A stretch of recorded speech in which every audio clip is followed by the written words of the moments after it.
things that I was talking about. So as I said, they're not very optically active, so exciting here is not going to work too well. We're going to excite here. As comparison, this is some data from people in the back of the room. This is on a zinc oxide thin film, and so we get the same qualitative features. So this X represents concentration of manganese in the zinc oxide. As we increase the manganese concentration, this peak drops in intensity and shifts, and we develop a shoulder. So our method, our cone jam excitations, are doing a pretty nice job of reproducing the experimental results. Very encouraging for us.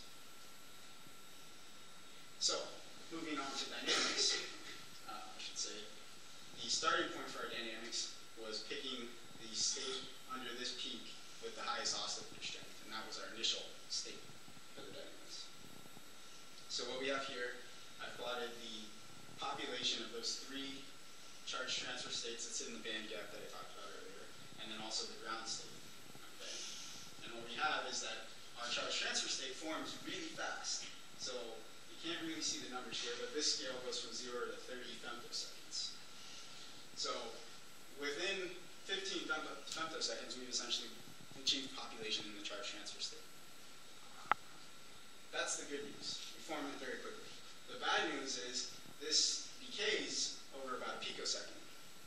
Now, from what I've read, it takes on the order of about 100 picoseconds to order spins. So it appears, as is here at 300K, that this state isn't going to live long enough for us to really take advantage of the interactions that we induce by populating this charge transfer state to order our spins. If, however, we go to lower temperatures, again, we're plotting the same things here. What we see is all the dynamics slow down, which makes sense. Our charge transfer state now forms on the order of a picosecond or so, and so this ground state does come up just slightly, and a very rough estimation here is that this recovery is on the order of nanoseconds. So the decrease in dynamics is kind of a twofold effect here. One, at lower temperatures, this is the unrealistic temperature of 1 Kelvin. At lower temperatures, our nuclear velocities are slower. Okay? And this, again, is the numerator for our hopping probabilities. So if our velocity is slower, our hopping probability is going to be lower. Additionally, we have the non-adiabatic coupling, which is kind of related to the overlap of two different wave functions. For the charge transfer state, that tends to be a very localized state. It's a very localized wave function you saw in the plot of the HOMO earlier. At lower temperatures, that localization is going to stay pretty tight. At higher temperatures, you're going to get some fluctuations, which causes a little bleeding out of that wave function.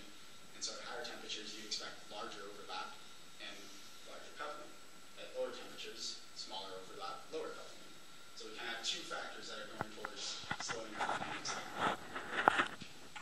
So in conclusion here, we get formation of the charge transfer state on an ultra-fast time scale. But so far, it doesn't appear the lifetime at room temperature is long enough to allow for spin ordering. Decreasing the system, the temperature may give us the increase in lifetime we want, but we'd really like to do this at room temperature, to have a nice device. Now, this last one here is complete speculation on my part, but the idea is that if we could introduce some sort of trap state for the electron, so in essence, maybe some sort of surface state that kind of sits down in the band gap of zinc oxide. As the electron relaxes down, it relaxes into this surface state, which will be highly localized. Now we have the electron in a highly localized state and the hole in a highly localized state. So now we have even smaller coupling between the two than we did previously, and potentially this could extend the lifetime of our charge transfer state, hopefully significantly long enough to allow for spin ordering. And we are currently trying to investigate this by using nitrogen as a trap state. But those calculations are still running, if we've started them at all. Okay, so switching gears here. Now we're going to look at the second application of our method that we developed, and that is relaxation in conjugated polymers, specifically what I used as the donor phase for organic photovoltaic AX. So what we have typically is we have, for bulk heterojunction, is we have some kind of amorphous blend of our polymer, which provides our electrons, and some sort of fullerene derivative, which will accept the electrons. And if we zoom in on the interface here, ideally what we want to happen is light will come in and create an electron-hole pair on the polymer. There will be some diffusion to the interface here. And then what we'd like to have happen is the electron to transfer over to the fullerene and the hole to remain behind here.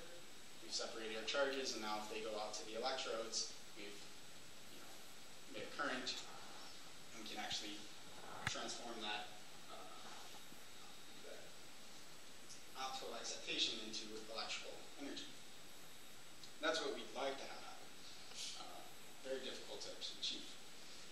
So the systems that we'll be concerned with today are the modifications to this base unit here. So this, as I showed in the previous, is our acceptor unit for the polymer. This is some work that I borrowed from Cody, the rest of Ginger's lab, that they've been looking at a whole series of different modifications specifically to this unit here. So this is a copolymer, so this part of it here is electron rich, while this part is electron deficient. So you end up with lowering the excitation energy of the molecule, and you kind of create an intramolecular charge transfer state. The electron will localize here while the hole localizes here. So what we have here is they have a whole series of these, and what we've plotted, the main point, is up here is essentially the driving force for the charge transfer, for pulling the electron off the polymer and putting it on the fullerene. So this is the electron affinity of a specific fullerene derivative, and then this is the, in essence, the excited state ionization potential. These are experimental numbers. And what we see is as we add fluorines to the unit, we decrease the driving force, essentially. And down here are essentially the performances of devices made out of this. And what's interesting is usually as we decrease the driving force, we'd see a decrease in the performance. But this guy right here, which has a very tiny driving force, I mean these lines almost overlap, is the best performing device. So this is the current and the voltage, and what we want is high current, high voltage. And so this guy right here is the bottom curve. So he's the best performing, even though he has almost no driving force. It's a very curious result. So one of the things we wanted to look at was, well, if we look at these, can we figure out what is the effect of adding the fluorine here? So we decided to look at these three here. So we'll go no fluorines, one fluorine, and two. And look at the dynamics on just a single unit here. And see if there's anything we notice.